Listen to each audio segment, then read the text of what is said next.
Some stories begin with glittering coronations and chosen queens.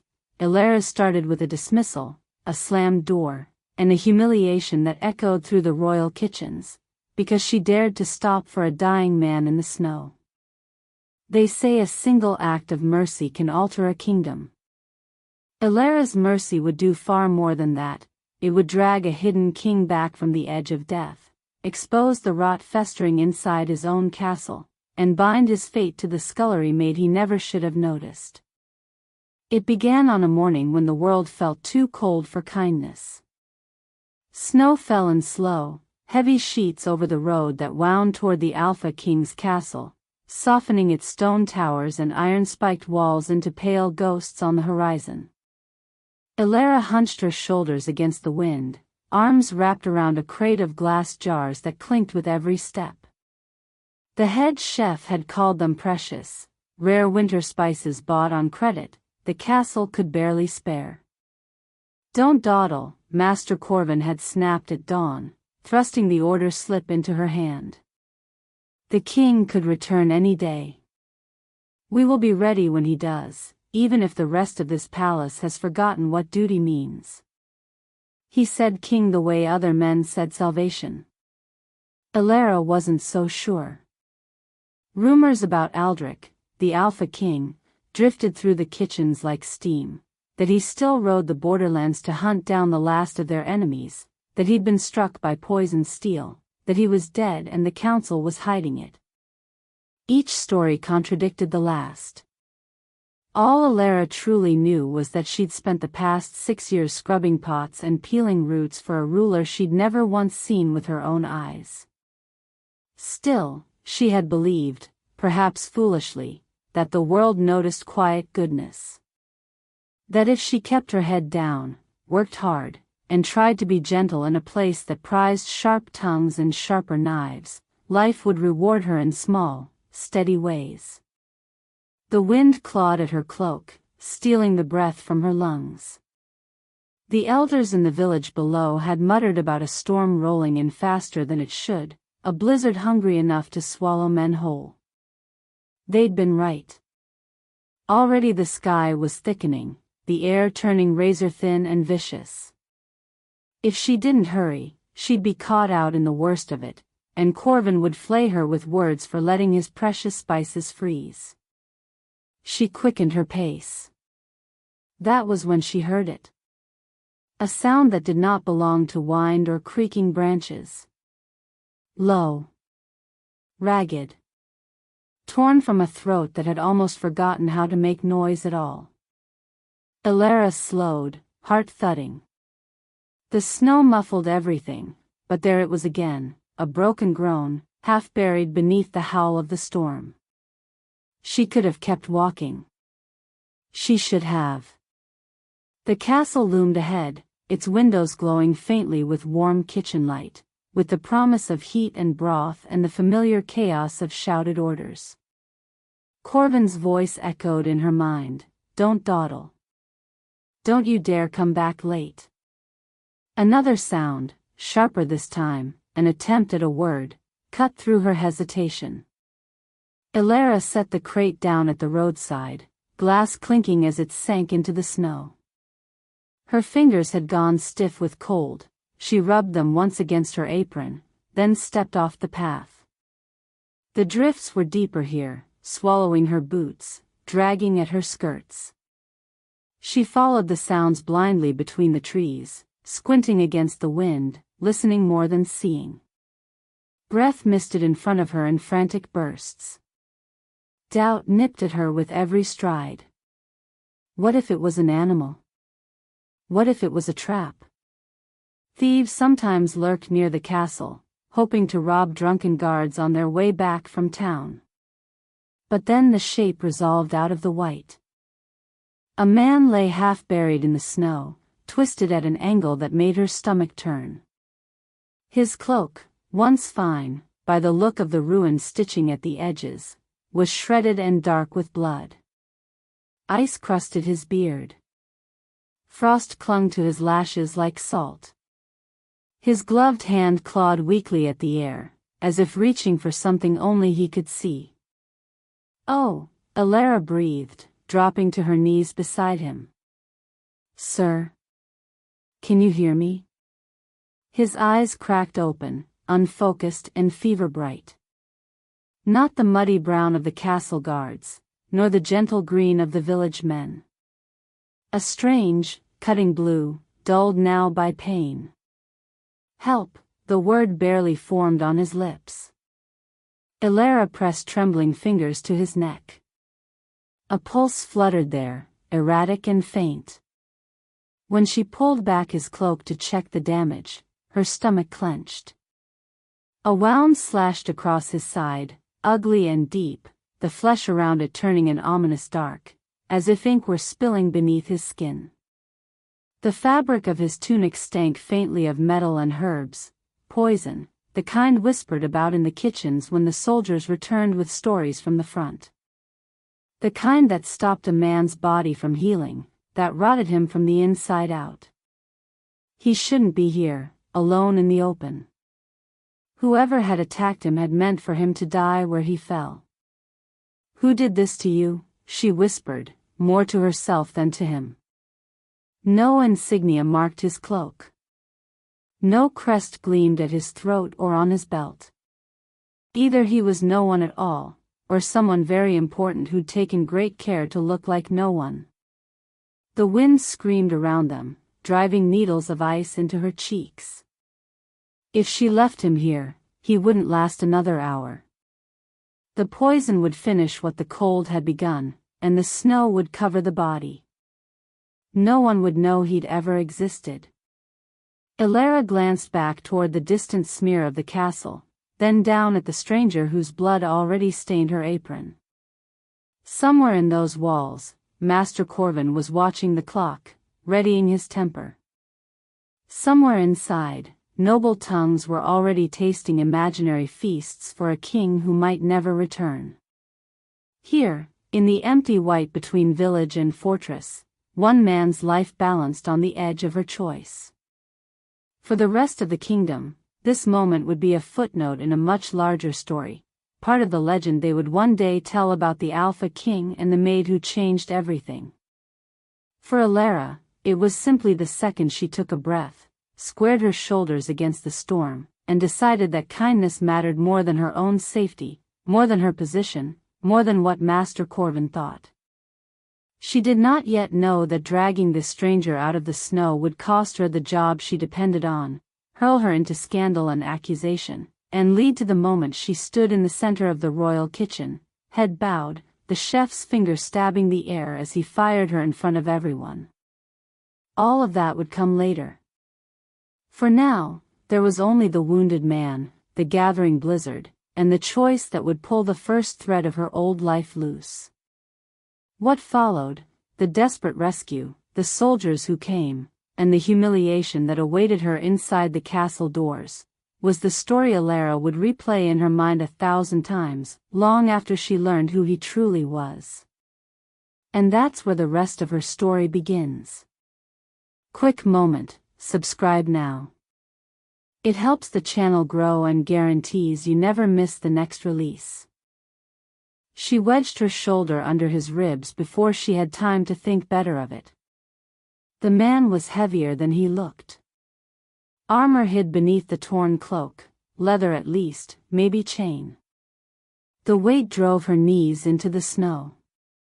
Pain shot up her legs, but she gritted her teeth and shifted, trying to find leverage. "Stay with me," she gasped, half to him, half to herself. "I'm getting you out of the wind. Do you hear me? You're not dying out here." A sound scraped from his throat. It might have been agreement. It might have been nothing at all. Elara braced her boots, grabbed fistfuls of his cloak with numb hands, and dragged. The snow fought her for every inch. It clung to his boots, swallowed her skirts, turned the road into a white, shifting enemy. More than once, she nearly went down completely. More than once, she almost let go. I can't do this. I'm not strong enough. He's going to die anyway. Corvin will, asterisk. She cut the thought off like slicing a root. Master Corvin's anger would not freeze this man's blood in his veins. Corvin's sharp tongue could not compete with the storm howling in her ears. Only one thing mattered in this moment, moving him. The small storage shed by the outer wall, the one the kitchen used for winter root crates, was only a dozen yards from the road. It had no hearth, but it had a roof, walls, and straw that could hold some warmth. If she could reach it, if she could wrap him, if she could get someone to fetch the healers. One step. Then another. Then another. Her breath burned her lungs. Her arms trembled so violently she was sure they would give out, but somehow, they did not. The man's boots left a red trail behind them, blood smearing the snow in a broken line. When they reached the shed door, Elara almost sobbed with relief. She kicked at the drift piled against it until it gave, then shoved the door open with her shoulder. The hinges shrieked. The stale air inside smelled of dirt, onions, and old wood. She hauled him over the threshold with a final, desperate jerk. They collapsed together onto the hard-packed earth. For a long moment she could only lie there, cheek pressed to the cold floor, chest heaving. Then she forced herself upright and dragged the door shut against the storm. Silence fell heavy around them, broken only by his ragged breathing. "All right," she whispered, more steadily than she felt. "You're inside. That's something."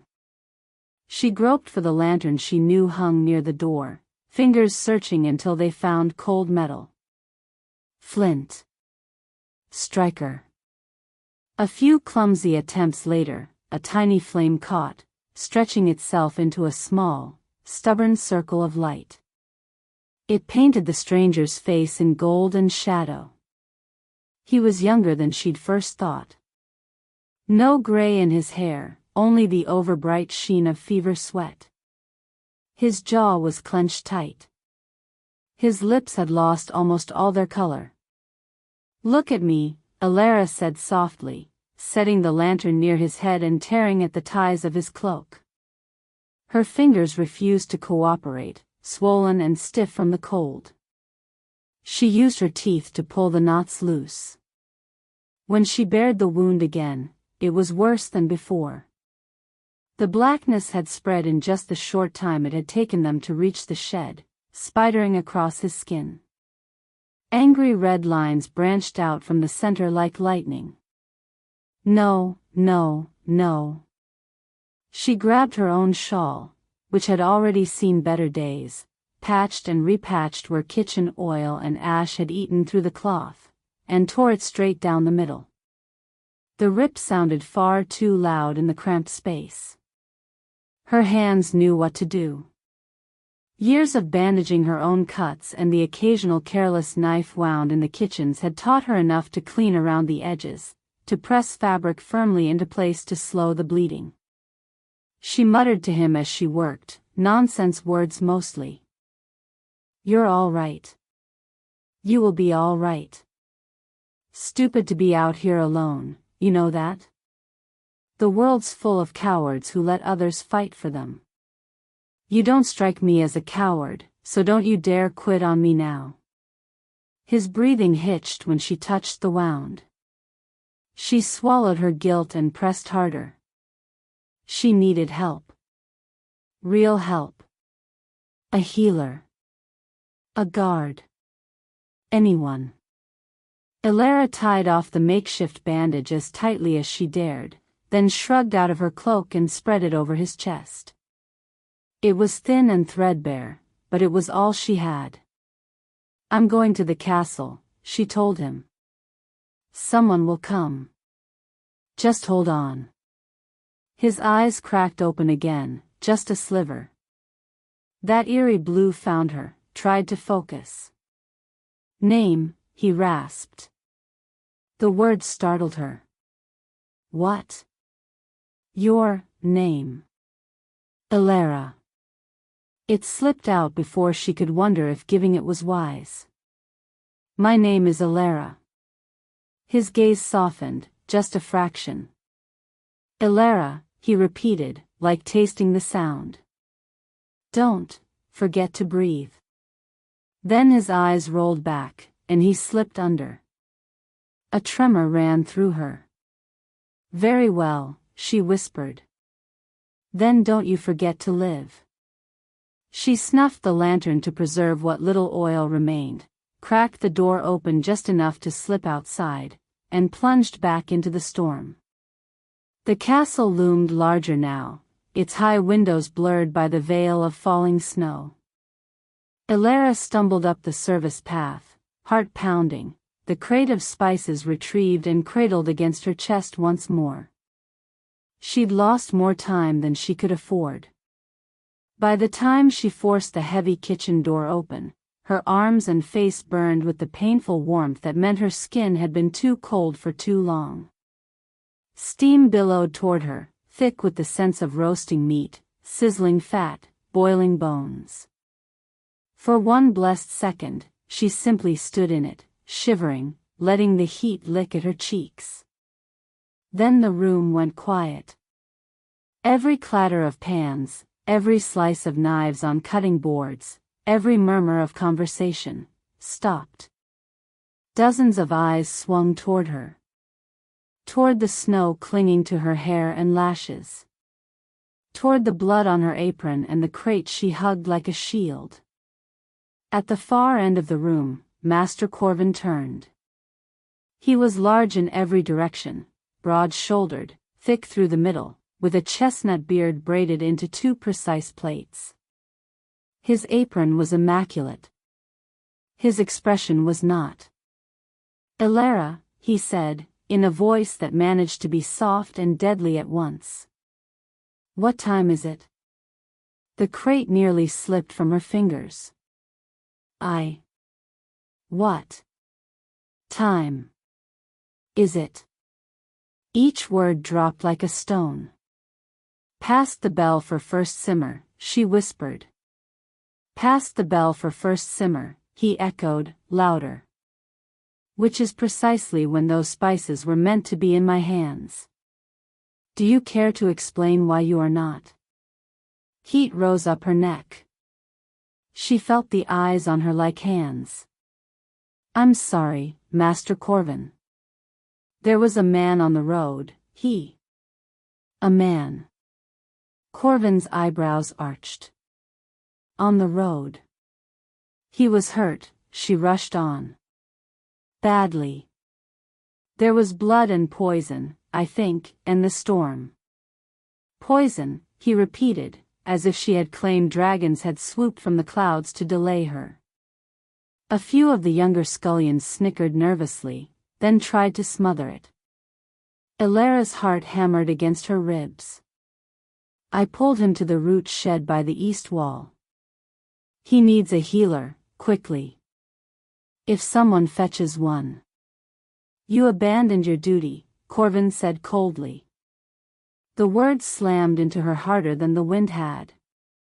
I wasn't abandoning anything, I was. You left the road, he cut in. You left the castle's supplies unattended. You chose to involve yourself in some stranger's misfortune, when I gave you a direct order and entrusted you with goods this kitchen barely has coin to afford.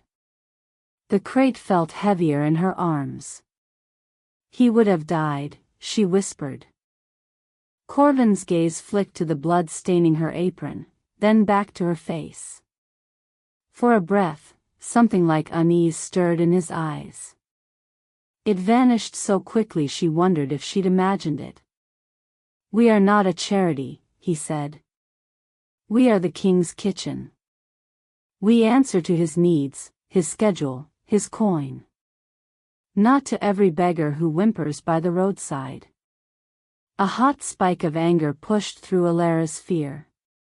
He wasn't a beggar. He was wearing armor. There was poison. And how, precisely, would a scullery maid know poison when she saw it? Corvin demanded, voice rising.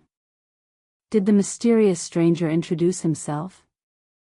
Good day, miss, I'm drenched in imported venom, terribly sorry to delay your errand. A few of the guards near the stew cauldrons chuckled. One of the older bakers looked away, jaw tight. Elara swallowed. I've seen what it does to the soldiers when they come back from the front, she said quietly. They talk when they think we aren't listening. They show off their scars. The flesh goes black around the wound. Just like his. Enough. Corvin's shout cracked through the air like a dropped pan. The room flinched. He strode toward her, each step measured and heavy.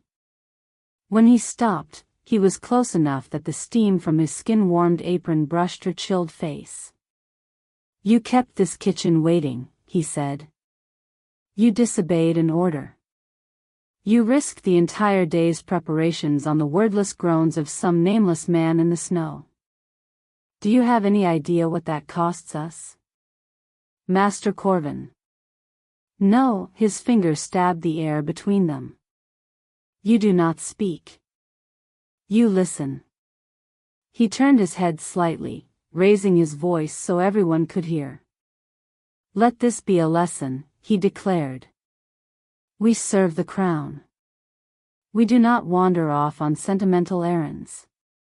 We do not invent excuses for our failures. And we do not, ever take it upon ourselves to decide whose life is worth more than the king's table. Blood roared in Elara's ears.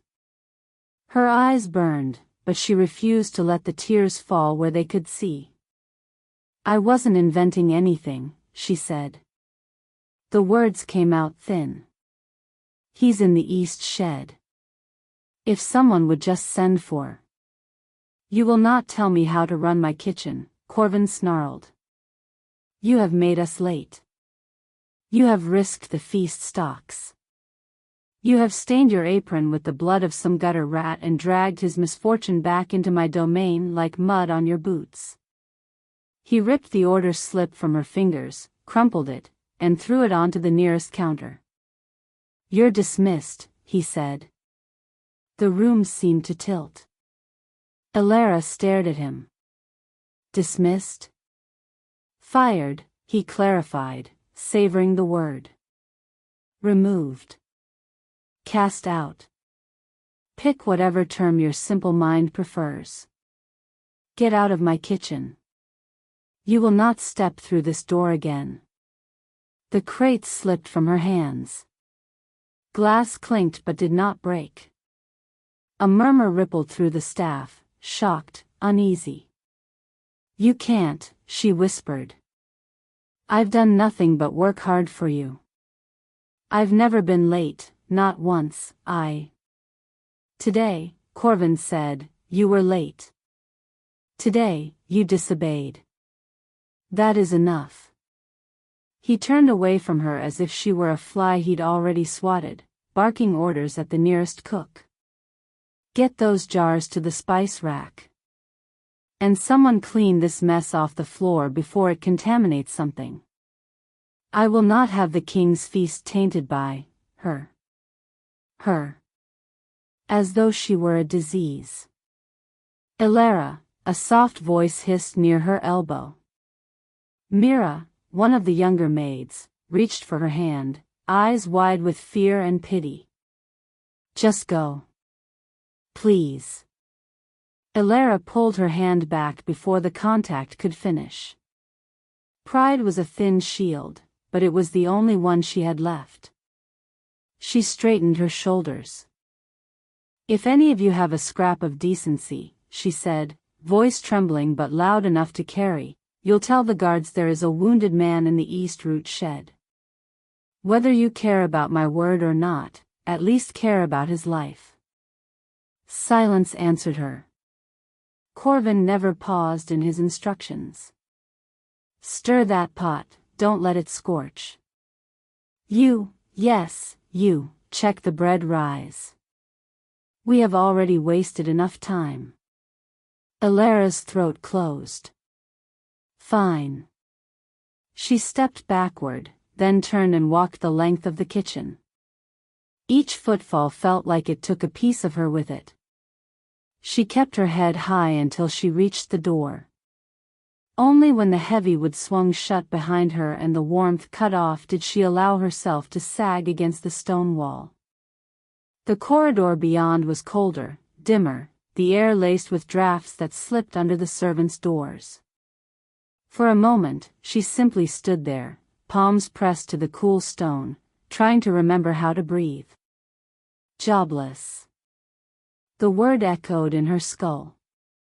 Fired. Cast out. The kitchen had been her world since she was 14. It had given her a roof, coins, a place to belong, even if that place was at the bottom of the heap, scouring pots until her fingers cracked. Without it, she had nothing. No savings. No family close enough to take her in. Snowflakes whirled past the high, narrow window at the end of the hall, ghostly and indifferent. A muffled shout drew her attention. Boots thundered on stone somewhere above. Male voices barked orders. The sound grew louder, sharper, until a cluster of soldiers burst through the side entrance ahead, cloaks whipping behind them. Their armor bore the crest of the Alpha King, a crowned wolf's head wrought in dark metal. Ilara's breath caught. They said East Shed, one guard barked to the others. Go, go. He nearly crashed into her, then skidded aside at the last second. His gaze snared on the dried blood staining her apron. You. He grabbed her arm, not unkindly, but with a grip that brooked no argument. Did you see him? Ilara stared. See who? The wounded man, another guard snapped as he barreled past. The one dragged in from the road. Yes, she blurted. Yes, I found him. I left him in the root shed. Has someone? But the first guard was already moving again, yanking the door open to the outer yard. Icy winds speared down the corridor. A second later, the soldiers vanished into the white. Ilara stood alone, heart racing. So someone had listened. Someone had told them after all. Relief flickered through her like a fragile candle. Whatever happened to her, at least the stranger would not be left to die. The thought comforted and terrified her in equal measure. If he lived, he might vouch for her. Prove she wasn't lying. Prove she wasn't the lazy, disobedient girl Corvin had painted with such broad, careless strokes. If he died, then she had lost everything for nothing. The kitchen door behind her opened a crack. Two junior cooks slipped out, their whispers drifting down the corridor ahead of them. Missing barrels again. That's the third time. Shut up, the other hissed. Do you want Corvin to hear you? Ilara pressed herself into the shadow of a doorway as they hurried past. I'm just saying, the first muttered, voice low. If he keeps swapping the king's casks for watered swill and pocketing the difference, someone's going to notice. He said he has the numbers under control. Adjusting the books, he called it. The second snorted quietly. And after this morning, everyone's eyes will be on the stupid girl who went hero instead of her pots, not on a few missing barrels. Their footsteps faded. Ilara's pulse pounded in her ears. Swapping casks, adjusting the books, eyes on the stupid girl who went hero. Humiliation surged up, hot and bitter, battling the cold in her veins. So that was it. She wasn't just an inconvenience, she was a distraction. A story Corvin could point to if anyone asked difficult questions. The foolish maid who cost him half a morning, so of course the numbers were off, of course there were shortages, of course the feast budget had been stretched. Her dismissal wasn't only punishment. It was a shield he wrapped around himself. Elara sank down onto the nearest stair, suddenly too exhausted to stand. Through the small window at the end of the hall, she could see the outer yard. Tiny figures moved through the snow, soldiers clustered around the open door of the root shed. They lifted a stretcher, careful but hurried, a dark shape bundled in cloaks. Even from this distance, she knew it was him. The man's arms slipped free as they carried him, hand dangling limp in the air, until one of the guards tucked it gently back under the blanket. They disappeared through an archway that led toward the inner courtyards and the healer's wing. Elara watched until the last trace of them vanished. Then she wrapped her arms around her knees and let her forehead rest on them, pressing back tears. She had done the right thing. She knew she had. The world, apparently, did not care. But somewhere in the depths of the castle she was no longer allowed to serve. A stranger she dragged in from the snow was being laid on clean linen in a chamber warmed by fire, healers bending over him. If he lived, he would never know her name had been cursed in the kitchens for his sake. If he died, he would never know it had been spoken at all. Either way, Elara told herself, what mattered was that she had not left him there. That, in the balance between duty and mercy, she had chosen mercy. She pushed herself to her feet at last, legs trembling, and walked toward the servants' exit alone. Outside, the snow greeted her like an old enemy. She stepped into it without a cloak, without a plan, without any idea of what tomorrow would bring. Behind her, the castle loomed, stone, smoke, and secrets. Ahead of her, the road disappeared into white. Elara drew a breath so cold it hurt and took the first step into a future she had never wanted, never imagined. She did not yet know that the man she had saved would wake remembering only the sound of her voice. She did not yet know that he was no mere traveler, but the Alpha King himself, and that her fall from the kitchens was only the first tremor before the ground beneath the entire kingdom began to crack.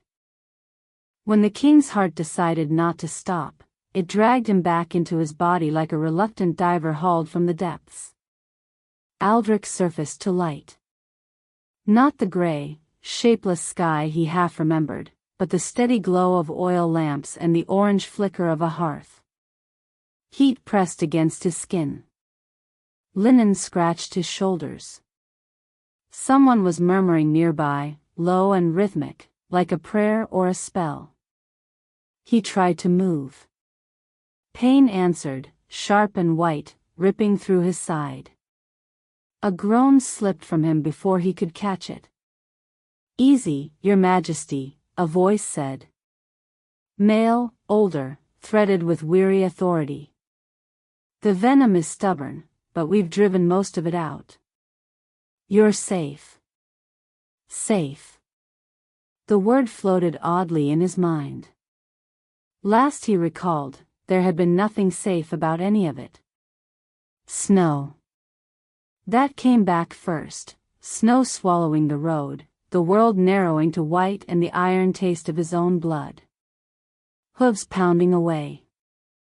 The echo of laughter that hadn't belonged to his men. Then, hands.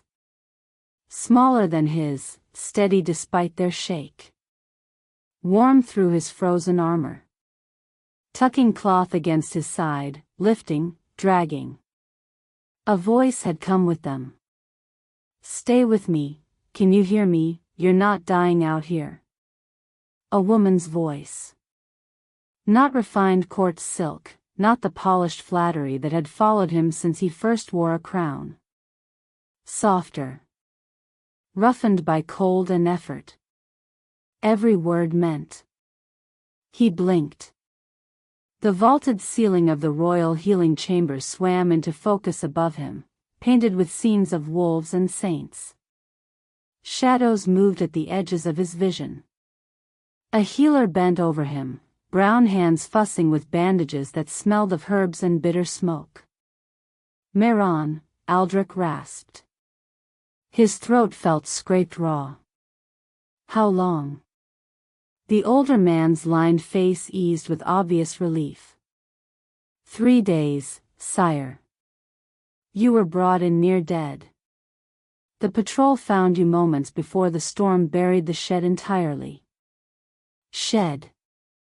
The memory sharpened, a series of flashes, rough walls, the sour smell of onions, a lantern's frail circle of light. The woman leaning over him, hair tangled with snowmelt, eyes searching his as if willing him not to slip away. "Elara," he whispered, before he'd even decided to speak. The name tasted like warmth on his tongue. Meron's brow furrowed. "Sire?" Aldrich dragged himself farther from the fog, fighting its pull. "There was a woman," he said. "On the road. She found me. Hauled me to shelter." His hand shifted instinctively toward his side, feeling the layers of clean bandages where a blood-soaked shawl had once been pressed. She tore her own shawl for a binding. She told me not to forget to breathe." "A woman?" The healer hesitated, gaze flicking toward the curtained doorway where guards waited. "None were present when the patrol arrived, my lord. Only you, the storm, and a trail in the snow showing someone had dragged you inside." Aldrich tried to push up on his elbows. Pain knifed through his ribs. The room tilted alarmingly. Meron caught his shoulders with surprising strength. "Sire, lie still. The toxin is not like a sword cut you can simply grit your teeth against. It wants your heart. Give it an excuse, and it will take it." Aldrich forced his muscles to unclench. The pain ebbed to a dull roar. "There was a woman," he repeated. "I'm not mistaken. I remember her hands. Her voice." Memory brushed him again, her breathless laugh of disbelief when he'd croaked out his request for her name, the way she'd whispered it back as though offering him a secret. "Elara." If not for her, his bones would be dressing the roadside. "Whoever brought me in," he said, words gaining strength with his anger, "find out who told them where to look. Every guard, every runner, every scullion who carried that news." He locked his gaze on Meron's. "I want the woman found." The healer didn't immediately answer. "What is it?" Aldrich demanded. Meron's mouth pressed into a thin line. "Your Majesty, if someone knew you were traveling without full escort, wounded and alone, and chose not to come forward." "She did come forward," Aldrich snapped, too sharply. The effort sent a jagged cough through him. "I am not talking about the cowards who did nothing. I am talking about the one who dragged me. The one who bled for it. Sire." "There was a woman," he said, more quietly but no less certain. "Find her." Meron bowed his head in reluctant acknowledgement. "As you command." Aldrich let his eyes close, just for a moment, letting the sounds of the chamber blur. He should be thinking of border maps, of whoever had ordered the ambush that left him leaking into the snow. He should be thinking of traitors and tactics and the next move in a game as old as his crown. Instead he heard only her, cutting through the storm. "Stay with me." He intended to. But first, he would make sure she stayed with him. The castle was not kind to those who no longer belonged to it. By dusk on the day of her dismissal, Elara had learned which doors slammed at the sight of her, which corners of the servants' hallways housed pitying eyes, and which held only satisfied smirks. She gathered her few belongings, 2 worn dresses, a mended shawl, a tin mug, the tiny carved wolf her brother had whittled before he went to war and never came back, from the narrow pallet she'd slept on for years. They fit easily into a threadbare satchel. Her entire life, bundled small enough to carry in one hand. "You can't sleep in here tonight," the matron of the maids told her, voice apologetic but firm. "Corvin's orders. He says you're disruptive." "Disruptive," Elara repeated, because if she didn't, she might start screaming. "There's the old laundry loft above the still room," the matron offered, shame reddening her cheeks. "It's drafty, but no one goes there. You could rest there, just for tonight. No one has to know." No one had to know a great many things, it seemed. Elara thanked her and climbed to the loft as the castle below sank into its evening routines, bells chiming, guards changing posts, fires being stoked. From her perch under the slanted roof, she could see a sliver of the inner courtyard through a crooked window, the flicker of torches, the blur of movement as soldiers crossed from barracks to keep. At least the stranger had been taken somewhere with light. She hugged her satchel and tried not to think of what came next. You couldn't pay rent with pride. You couldn't eat apologies. Tomorrow she would have to leave the castle and find work in the village, if anyone would hire a maid tossed out by the king's own chef. Sleep came in fits. Each time she drifted off, she jolted awake hearing his broken voice again, "Don't forget to breathe," and wondering if he still was. Morning dragged her from a thin, chilled rest. Elara descended to the lower levels, moving through familiar hallways as if she were a ghost haunting her own life. She avoided the main kitchen, but there were other places where coin changed hands for small tasks, polishing brass in the side chapel, carrying messages between busy stewards, scrubbing laundry in steaming tubs until her fingers pruned. Some of the maids looked straight through her, pretending not to see. A few couldn't quite manage it. Mira darted up to her near the service stairs, cheeks flushed from rushing trays. "Elara," she hissed. "You shouldn't be here. Corvin's in a temper. He's saying you cursed him with your foolishness, that the feast will fail and it'll be your fault." Elara's mouth twisted. "He's the one who kept the feast and sent me away." "I know." Myra's eyes shone with helpless fury. "But he's dangerous when he feels cornered. He has friends in high places. The suppliers, the quartermaster, even some of the stewards. I can't just vanish, Mira. I worked here for 6 years, I have nowhere else yet." "You could at least stay away from the lower stores," Mira urged. "He spends most of his time down there now, muttering over the ledgers. Lisa says she saw him and Lord Varric with their heads together last night, arguing about casks and coin." Elara stilled. Lord Varric? The name turned a few heads whenever it passed servant lips, a minor noble with major influence, his fingers in every profitable pie from wine to wool. Mira nodded, glancing around nervously. "Please. Be careful." Then she was gone, swallowed by her duties. Elara resumed hers, whatever scraps she could find, however menial. Every copper pressed into her palm counted. But Myra's warning lodged under her skin like a splinter. By late afternoon, she found herself hovering near the very place she'd been told to avoid. It wasn't deliberate, she told herself. Not entirely. The stillroom needed herbs carried down to the cool, damp cellars, and that happened to be along the same corridor as the lower stores. Any maid could have been given the task. Any maid might have paused at the top of the stairwell when she heard voices rising from below. Telling you the numbers don't add up, a man said, impatient and smooth. Lord Varric. Elara recognized the cadence from the one feast where she'd glimpsed him, smiling at the high table with wine-dark lips. If the king has not yet returned, then why are the ledgers showing such, generous consumption? Another voice, deeper and rougher. Corvin. Because a kitchen must prepare, my lord.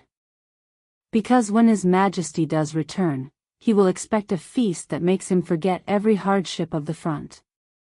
We cannot be caught with bare shelves. Bare shelves are precisely what I see in your stores. Varric's voice grew sharper. And yet my warehouses show less delivered than paid for. Someone is either stealing from you, or you are stealing from us. Neither option pleases me. Elara eased down one more step, staying in the shadow of the stair arch. You think I enjoy this risk? Corvin's laugh was humorless. Do you think I want to skim casks and substitute cheap spices for costly ones? I do what I must because the crown squeezes our budget until even the rats complain. You and I both knew the terms when we struck our arrangement. Silence, thick as lard. Elaborate, Varric said at last. Corvin lowered his voice, forcing Elara to lean closer to catch the words. When His Majesty returns, the realm will empty its coffers in sheer relief. There will be celebrations for weeks. Feasts, tournaments, offerings. No one will blink at a few extra barrels billed here and there, a handful of crates that go missing between your cellars and mine. And until then? Varric pressed. Until then, we survive. A clink of glass, as if Corvin gestured with a bottle. The winter festival approaches. If the king appears, that feast will be our largest haul yet. A few substitutions, a few overlooked discrepancies, and we both line our pockets enough to ride out the next year in comfort. Elara's stomach dropped. They weren't just skimming scraps. They were building an entire scheme atop the king's name, balancing it on the hope of his return. And the girl? Varric asked after a pause. Word reached me a scullery maid was dismissed yesterday under rather dramatic circumstances. Elara's heart lurched. Corvin snorted. An inconvenience. She went soft over some half-dead stranger on the road and came back late with my spices. I made an example of her. Will she talk? There was a note of genuine concern now. Talk about what? Corvin sounded amused. She knows nothing of this. If she glimpsed a few crates where they shouldn't be, she will be too busy begging for work to dwell on it. And if anyone asks inconvenient questions about shortages, well, everyone already knows where to point. Varric hummed. At the foolish girl who shirked duty. Convenient. Exactly. Corvin's pride oozed from the word. She's useful, even gone. Elara pressed her knuckles hard against her mouth to keep from making a sound. Her firing had never been about spices.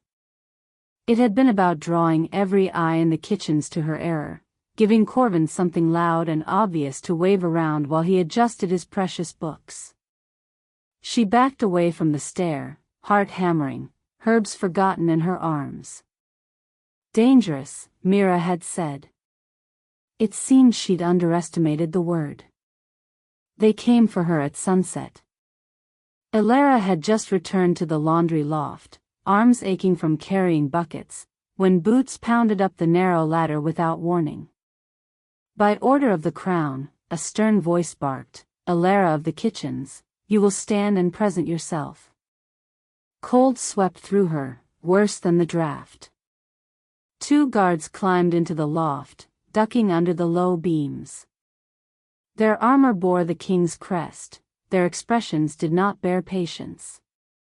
What's wrong? She managed, rising slowly. The older of the two held up a small velvet pouch between gauntlet fingers. Its drawstrings glittered with threaded gold. This was found under your pallet, he said. Along with 3 jars of costly saffron and a ledger slip marked for the royal feast. Elara stared. That wasn't there this morning. Are you calling the steward a liar? The younger guard demanded. I'm saying someone put it there, she insisted. Panic clawed her throat. I've never even touched saffron. Corvin keeps it under lock. I would never steal from the crown. The older guard's expression was not unkind, but it was unmoved. Theft against the royal stores is theft against the king himself, he said. You know the penalty. Her legs wobbled.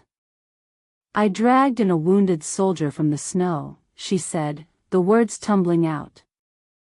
I lost my position because of it. Why in the saints' names would I steal from the king's stores on top of that? The younger guard stepped forward, shackles glinting in his hands. You can explain yourself to the magistrate. Metal closed around her wrists with a final, echoing snap. They dragged her down the ladder, through the corridor, past the kitchen door where laughter and clatter spilled out as if nothing in the world were wrong. A few faces turned as she passed, some flinched away from her gaze. Myra's eyes filled with horror. Lisa's mouth flattened in fury. No one moved to stop the guards. Of course they didn't. Who risked themselves for a girl already marked as trouble? The small holding cells beneath the barracks smelled of damp stone and old fear. The door clanged shut behind her. The sound trembled down her spine. That pouch isn't mine, she whispered to the empty room. Those spices aren't mine. I only ever stole seconds of breath for someone else. No one answered. She sank onto the narrow bench, chains clinking.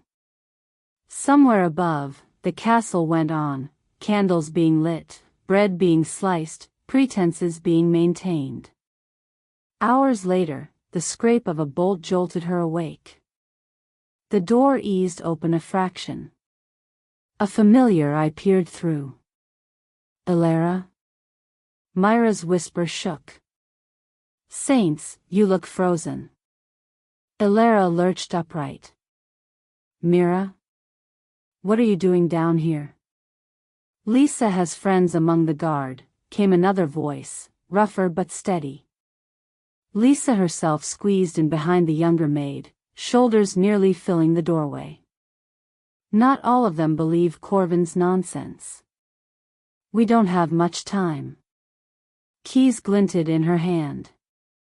How did you argue later? Lisa cut in. Listen now. They're saying the magistrate will make an example of you before the feast. The girl who stole from the king, they're calling you. Corvin's been whispering in ears all day. You stay here, you won't leave again. Fear and gratitude collided in Elara's chest. So what do I do? Run? Where? They'll hunt me. They'll try, Lisa said. But better a hunted rabbit than a trussed one. The lock clicked. The chains at Elara's wrists loosened. Myra's hands fluttered, hovering as if she wanted to embrace her but didn't dare. There's a wagon leaving at dawn for the southern farms, she said in a rush. You could hide under the tarps. My cousin will be driving, I'll tell him to look the other way. Once you're gone, maybe things will blow over. You think Corvin forgets his scapegoats? Lisa snorted. But it's the best we can do on short notice. Staying is death. Elara stepped into the corridor, rubbing at the angry red marks on her skin. "What about him?" she asked, before she could stop herself. "The man I brought in. Have you heard?" "The whole castle's gossiping," Mira said. "They say a patrol found the Alpha King himself half dead in the root shed. That he's alive, but only just." Ilara's heart gave a wild, painful thump. The king? Who else would it be?" Lisa muttered. Corvin's been in a rare mood since the news. He didn't like hearing His Majesty nearly froze outside his own walls. "If the king knows what you did," Mira added urgently, "he'd never allow this. But Mehran and the others, they keep the healing chambers locked down. No one gets near without permission. Not even gossip. The king. The stranger. The man who had asked for her name with ice crusting his lashes." Everything inside Ilara tilted, as if she'd stepped onto a ship in heavy seas. If he died, none of this mattered. She'd be just another nameless servant swept aside. If he lived. "Come on." Lisa tugged her arm. "We'll get you to the stables. After that, it's your feet and fortune." They led her through servant passages Ilara had never noticed before, tight, hidden arteries of the castle meant for coal and dirty linen, not accused thieves. The torches burned low, painting the stone in trembling light. As they neared a junction, Lisa raised a hand, signaling for silence. Voices drifted down the adjoining corridor. Familiar ones. Ilara's skin crawled. "All I'm saying," Corvin was saying, "is that the timing is almost poetic. The king returns at last, the feast is laid, and the little thief who stole from his stores gets exactly what she deserves. A neat story, easy to swallow." "Stories are useful," Varric replied. "But they can choke if they catch wrong." His tone held an edge Ilara hadn't heard before. "Are you certain this will work, Corvin? Poisoning a king is a very different game than pilfering a few casks." Ilara froze. "Have faith," Corvin murmured. "The venom is subtle. A drop in the king's own dish, no more. He collapses at table, and everyone remembers the maid who was caught with stolen spices meant for that same feast. Even if Mehran suspects poison, who will he blame? The girl already rotting in the cells, of course. A perfect villain, conveniently silenced." Myra's hand flew to her mouth. Lisa went utterly still. Varric cursed under his breath. "And if she doesn't rot? Rumor has it some soft-hearted fools plan to smuggle her out." "Let them," Corvin said dismissively. "If she runs, all the better. A guilty conscience flees. We still have the evidence we planted. We still control the story. The king dies, the court descends into chaos, and amidst the grief and confusion, our missing casks and coin will be the last things on anyone's mind." "My dear chef," Varric said slowly, "you are far more dangerous than your apron suggests." Their footsteps receded. The silence they left behind felt different now, sharper, lined with teeth. Mira turned wide, terrified eyes to Ilara. "They're going to kill him," she whispered. "At the feast. And blame you." Lisa swore under her breath, low and vicious. "I knew the man was rotten, but this." Ilara's heart hammered so hard she could taste it. In her mind, she saw it, the banquet hall blazing with candlelight, nobles laughing as gold plates were set before them, Corvin gliding between tables like a fat, satisfied vulture. The king, *her stranger, lifting a fork heavy with poison while somewhere, in some ditch far from here, she hid under a wagon tarp, clutching at a new, meager life. He would die believing she'd never tried to help him again. She had already seen him once on the edge of death. Felt his pulse flutter like a trapped bird under her fingers. Heard his broken whisper, "Don't forget to breathe." If she ran now, she would be the coward Corvin had accused her of being, no matter how far she fled. "Elara," Mira urged, tugging weakly at her sleeve. "We have to go. If they find you out of your cell, they'll hang me sooner," Elara finished, oddly calm. Lisa's eyes narrowed, reading her face. "Don't even think about whatever that expression means. You run, girl. You disappear." "I can't." The words surprised Elara by how true they felt as they left her mouth. "If I go, he dies. And they win. Corvin, Varric, all of them. They'll feast on what they've stolen and wipe their mouths with my name." "You can't save a king," Mira said desperately. "You're just." "I'm the reason he's still breathing at all," Elara cut in, more sharply than she'd ever spoken to anyone in the castle. "I dragged him out of the snow. I pressed my shawl to his wound. If I walk away now, that means nothing." She looked toward the heart of the castle, where the great hall's windows glowed faintly against the night. Somewhere beyond those walls, plans were already being laid. Trays polished. Wine decanted. Poison readied. Fear crawled up her spine, cold and enormous. But beneath it, something else unfurled, a stubborn, furious resolve that felt very much like the thing that had made her step off the road into the storm. "Elara," Lisa said quietly. "Think." "I am," Elara replied. "And I keep thinking that if I could save him once, I can save him again." She turned away from the corridor that led to the stables, to freedom that tasted like cowardice, and faced the corridor that arrowed toward the great hall. Snow battered the castle walls outside. Inside, the first notes of music drifted faintly down from the upper levels as guests began to gather. Elara drew a breath that burned all the way down and started toward the light. The great hall had never looked more like a storybook. Golden light spilled from 100 chandeliers, catching on crystal goblets and polished armor, on embroidered banners that draped from the vaulted ceiling like captured sunsets.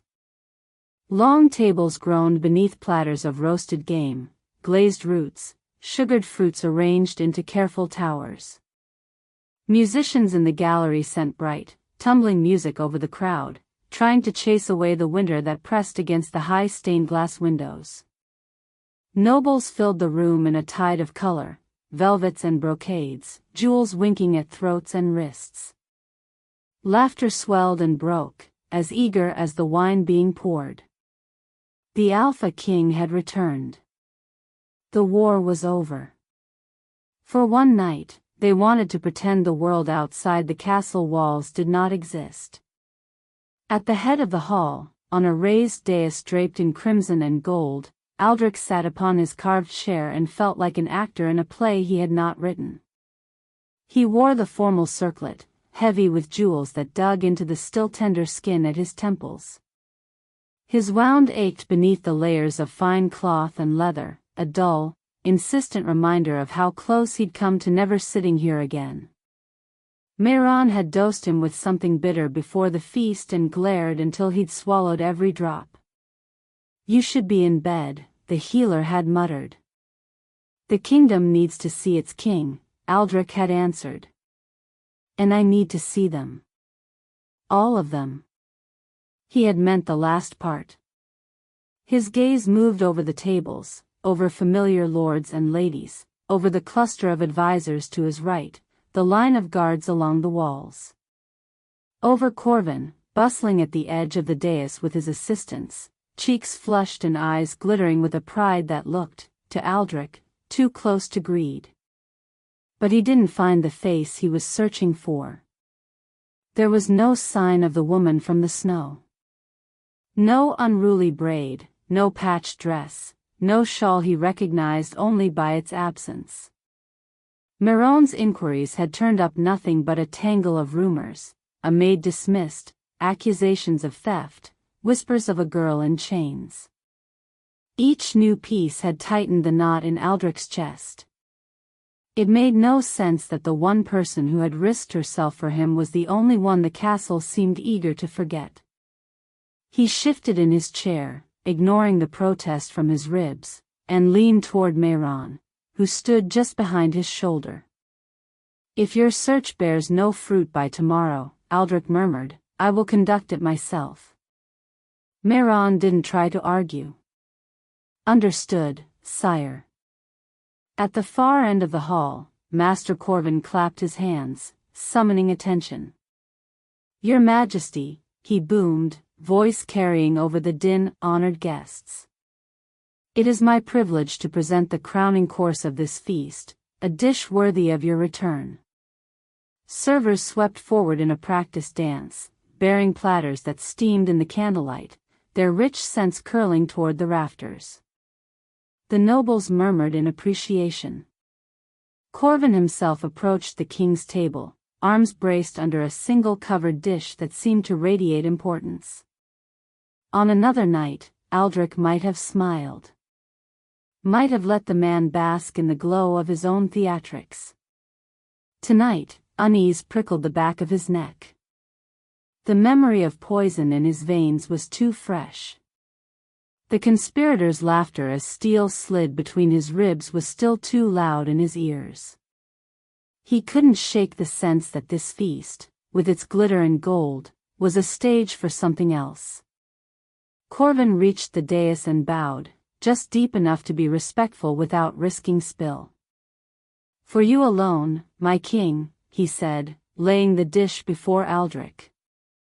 A recipe brought from the southern isles, prepared with the finest spices in the realm. Spices. The word scraped against another memory: frost in the air, a crate of glass jars, a girl stumbling into the kitchen late and blood-stained and begging someone to fetch a healer. "We serve the crown," Corvin had told her. "We do not wander off on sentimental errands." Aldrich studied the chef's face. Corvin's eyes gleamed with something too sharp to be simple pride. A murmur of expectation rose from the assembled nobles. The musicians quieted, letting the tension build. The king's first bite would be a symbol, a blessing, a reassurance that all was well. Aldrich's hand moved to the handle of the silver dome. The hall door slammed open. The sound knifed through the room, too loud, too raw to be anything but real. Every head turned. A figure stood framed in the arched doorway, breathing hard, snow clinging to her hair and lashes. Her dress was simple and travel-stained, her shawl missing, her cheeks flushed from the cold and from running. Aldrich felt the world narrow to a single point. "Your Majesty," the woman shouted, voice rough with desperation and use. "Don't eat." Her cry cut through the hall like the blizzard's own wind. Something in Aldrich's chest stuttered painfully. That voice. He'd heard it over the howl of a storm, felt it dragging him back from the edge of blackness. Every muscle in his body knew it before his mind caught up. Guards along the wall moved at once, training snapping into place. Steel rasped free of scabbards as they surged toward the doors. Aldrich lifted a hand before any of them could reach her. "Hold," he said, the word carrying the weight of command he'd learned on battlefields. "No one touches her." They froze mid-stride. He rose from his chair, ignoring Miron's hissed protest and the flare of pain in his side, and stepped down from the dais until he stood level with the long tables. The hall seemed to breathe around him, waiting. The woman, Alara, his memory supplied fiercely, stood just inside the doors, chest heaving. Despite the distance, he could see the iron cuffs still circling her wrists, the angry marks on her skin where chains had rubbed. Fear burned in her eyes, but it was not fear for herself. "Your Majesty," she said again, her voice hitching on the words. "The food, it's poisoned."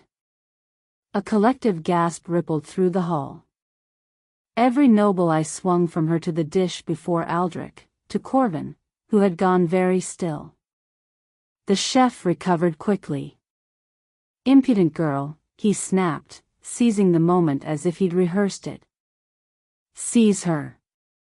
That's the thief who was caught stealing spices meant for your table, sire. She must have tampered with the dish."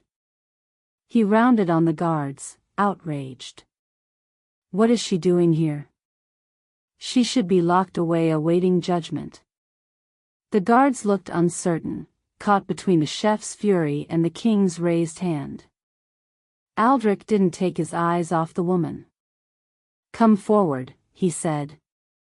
She hesitated only a heartbeat, then moved. Each step seemed to cost her, but she crossed the vast space of the hall with her head high, ignoring the rustle of silk and the hiss of whispered speculation that followed her like a second cloak. As she approached, light from the chandeliers caught in her hair, revealing strands turned almost silver by dried snow. Her dress clung damply to her boots, hem darkened by slush. She looked nothing like the polished, painted ladies at the tables. She looked like the woman who had knelt in a shed that smelled of onions and earth, pressing a torn shawl to his side with hands that shook but did not stop. When she reached the foot of the dais, she dropped into an awkward curtsy, iron cuffs clinking. "Forgive me, sire," she said, voice low but steady. "I know I have no right to stand here. But if you eat from that dish, you will not live to see the morning." Corvin laughed, the sound strained. "Listen to her, my king. Poison in my kitchen? After all I've done to feed this realm? She lies to save her own neck. Everyone knows she was found with stolen spices under her bed." Alara flinched, but her gaze did not waver from Aldrich's. "I was framed," she said. "By him. Because I saw too much. Because I heard too much." Aldrich let the murmurs swell, then raised his hand again for silence. "Very well," he said. "We will settle this with more than words." He turned to Corvin. "You are confident in your dish, Master Chef?" Corvin lifted his chin. "Completely, sire." "And you?" Aldrich said, looking back at Alara. "You are certain it is poisoned?" "Yes." No hesitation. "I heard him plan it. I heard him say the venom would be subtle. That it would be blamed on the girl already accused of stealing from you." She drew a sharp breath. "On me." Aldrich studied her. Her fear was plain, so was the courage sitting beside it, as stubborn as the set of her jaw. She had every reason to run, yet here she stood, offering him the one thing that could have sealed her fate. He nodded once to Mehran. "Test it." The healer moved forward, skeptical but obedient. He took a clean silver spoon from the table and dipped it into the steaming dish, letting the sauce coat the metal. Then, with the care of a man who had watched too many strange deaths, he held it over an empty plate. For a heartbeat, nothing happened. Then the spoon's bright surface dimmed. Black veins spidered out from the sauce, crawling over the silver. A hiss rose from the metal as if it were a living thing in pain. A thin curl of smoke coiled upward, acrid and sharp. Where a single drop fell onto the embroidered tablecloth, the threads curled and blackened, leaving a smoking hole. The hall went utterly silent. Mehran recoiled, eyes wide. "Saints preserve us," he whispered. "It's the same toxin they used on you at the border." Panic hit the hall like a wave. Chairs scraped. Goblets toppled. Some nobles stood so quickly their benches crashed backward. Others clutched at their throats as if they'd already been poisoned, despite their plates remaining untouched. Guards drew steel in earnest now, forming a ring around the dais, eyes scanning for unseen threats. Corvin staggered back, face drained of color. That's impossible," he stammered. "There must have been a mistake. Someone tampered with the dish after it left my sight." "Enough." Aldrich's voice cracked across the chaos, harder and colder than any winter wind. The hall froze. He turned slowly to face Corvin. The man flinched from the king's gaze as though it were another spoon dipped in poison. "You accuse this woman of theft," Aldrich said. "Yet it is my life you nearly stole." Corvin's mouth opened and closed soundlessly. Elara stared at the corrupted spoon, throat working. If she hadn't reached the hall in time, if the guards had been a breath quicker, he would be on the floor now, convulsing as venom ate through him. And every finger would be pointing at her. She did it. Corvin blurted suddenly, desperation shredding his polished tone. "She must have. Who else would have reason? She's already proven herself untrustworthy, sneaking out of confinement, tarnishing your feast." "That is a lie." The voice came not from the king, but from the row of servants pressed against the far wall. Mira stepped forward, fists clenched at her sides despite her tremble. Lisa moved with her, solid as a boulder in a stream. "Master Corvin ordered us to place the spices under Elara's bed," Mira said, the words tumbling out in a rush. "He said it was to teach her a lesson. I didn't understand at first, but then he talked to Lord Varric about missing barrels and ledgers, and I—" "Silence!" Corvin roared. Lisa's lip curled. "You'll not shout her down tonight," she snapped. "Not after you've shouted down all of us for years. He's been swapping casks, Your Majesty. Watering wine, selling the good stuff to his friends, and lauding himself for stretching the stores. He always said the numbers could be adjusted." A steward, gray-haired and stiff with discomfort, stepped forward reluctantly. "There have been inconsistencies in the accounts, sire," he admitted. "I questioned them once. Master Corvin assured me he had approval from Lord Varric. I feared to press further." All eyes swung to the noble in question. Varric's smile had vanished. Sweat shone at his temples. "Your Majesty, these are wild accusations from frightened servants," he scoffed. "Is the word of gutter maids to be held above that of your appointed lords?" Aldrich looked to Mehran, to the smoking spoon still in the healer's hand. "The poison?" he asked, voice even. "Could any common maid acquire it?" Mehran shook his head. "Unlikely. This is crafted in secret, costly and rare. The kind used by professionals, not kitchen drudges." "Then we have a problem," Aldrich said softly. "Because someone slipped it into the king's dish." He descended the last step from the dais fully, standing now on the same level as Elara, as Corvin, as the gathered servants and nobles. "We will have the ledgers brought," he said. "We will inspect every barrel, every crate. We will trace every coin from warehouse to table. And any who profited by risking my people's lives, by stealing from the mouths of the soldiers who bled for this realm, will answer for it." He flicked his fingers. Guards peeled away from the walls, closing in around Corvin and Varric. The chef lurched toward Aldrich, color high in his cheeks. Your Majesty, you cannot seriously, after everything I have done.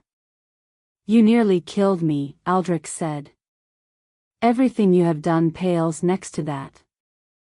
Varric tried to step back, but a guard's hand landed heavily on his shoulder. This is absurd, the Lord sputtered. You would take the word of a shackled thief over that of a noble house. Aldrich turned to Alara. She stood motionless amid the storm she had unleashed, eyes wide, iron at her wrists glinting dully. The whole hall seemed to lean around her, a tide of silk and steel and fear and awe. Take those off her, Aldrich said. For an instant, no one moved. Then a guard hurried forward, fumbling with the key at his belt. The cuffs fell away with a soft clank, landing like discarded accusations at her feet. Alara rubbed her wrists automatically, as if unsure what to do with the sudden lightness. Aldrich stepped closer. Up close, he could see the small details his fever-hazed memory had blurred, the tiny scar along her jaw, the way her lashes clumped together where melting snow had run, the fine tremor in her hands that she tried to hide. You came back, he said quietly. She gave a shaky half-laugh. It seemed rude to let you die after dragging you all that way. The corner of his mouth twitched, despite everything. You saved me, he said. On the road. No one else was there. Only you. Her gaze flickered to his side, to the place where poison and steel had torn through him. I did what anyone decent would have done. No, he lifted a hand, almost without thinking, and let his fingers curve gently under her chin, tipping her face up so she had to meet his eyes. You did what no one else did. You stopped. You risked yourself. And tonight, you walked into this hall knowing it might mean your death. Silence gathered around them, thick and expectant. It was you, he said, the words meant only for her despite the entire court listening. You saved me, Weiss. Something in Alara's expression fractured at that. Not into tears, she seemed almost too stunned for them, but into a raw, aching relief that hurt to look at. He let his hand fall, turning back to the room at large. Hear me, Aldrich said, voice rising to fill the vaulted space. This woman, Alara of the Kitchens, is innocent of the charges laid against her. She has been used as a shield by cowards who thought they could hide behind her invisibility. She is the reason your king still draws breath. He gestured toward the smoking ruin of the dish. Without her, you would be feasting over my corpse. A ripple of horrified understanding passed through the crowd. From this moment, Aldrich continued, no one will speak of her as thief or traitor. Her name will be cleared in every ledger, from the magistrate's records to the kitchen rolls. Any who falsely accused her will answer to me. He nodded to the captain of the guard. Master Corvin, Lord Varric, and any others implicated will be held for questioning.